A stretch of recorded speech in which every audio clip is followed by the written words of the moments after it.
Hi brother, it's Shay. So what do we do when we can't climax? What's going on? That's exactly what I'm going to be covering in this video. First up, if you find this video helpful, in the bottom right you'll see a red box that says subscribe. Click on that box so that you can get the latest videos and tools as I share them.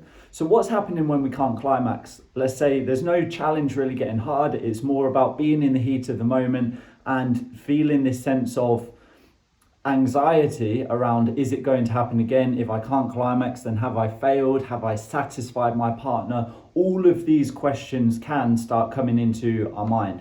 And it's not difficult to get into a loop where every time we go to have sex, we have the same types of thoughts and feelings coming up in our body. So what is the first step to getting this sorted so that you can feel normal again? It's important to understand if this is a medical issue or a mindset issue that's happening. Medical or mindset, the two M's. It's really important that we differentiate between these two to be able to get to the bottom of what's happening. On the medical front, going to the doctor's, primary caregiver, getting your testosterone levels checked, this is an important first step. Okay, this is always an important first step to make sure that there's nothing underlying from a medical perspective. Most often it's actually mindset. And what kind of things, how do we know when this is mindset, when it's performance anxiety versus medical? Well, we can start to have feelings in our body, like feeling our heartbeat pumping faster or feeling a sense of tension in our body. Even during sex, we can experience things like just feeling numb or not really feeling any sensation, like we're kind of blanking out from what's going on. And then, of course, there's the obvious questions that we can ask ourselves, the what if questions before intimacy. What if it happens again? What if I don't satisfy my partner? What if they leave me because of this? When we're doing these types of things, it's usually an indication that it's more in the mindset front that things are happening.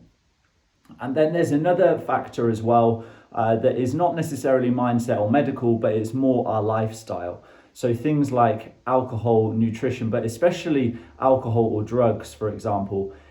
We all know, we've all experienced it. It can be very difficult to climax when we've had a few too many drinks or when we've had certain types of drugs and it's just not happening.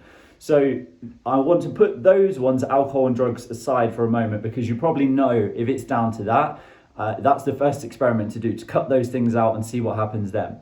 But for most of the men watching this, it's going to be to do with performance anxiety. And this is personally the experience that I had, and with many guys that I've worked with around the world now, comes down to this performance anxiety, asking these what if questions, and the mind going into overdrive and thinking that we're just not good enough. So what do we do to be able to get this sorted? Well, as we said, the first step is differentiating between whether it's medical or whether it's mindset. If you've taken that first step, then the next place to go is to start getting to the bottom of, if it is mindset, how do we get this sorted?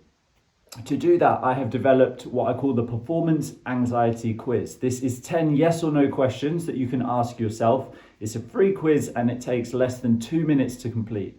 You will then see your score, and I will send you a personal guide that will show you what's going on so that we can get to the bottom of this and get it sorted.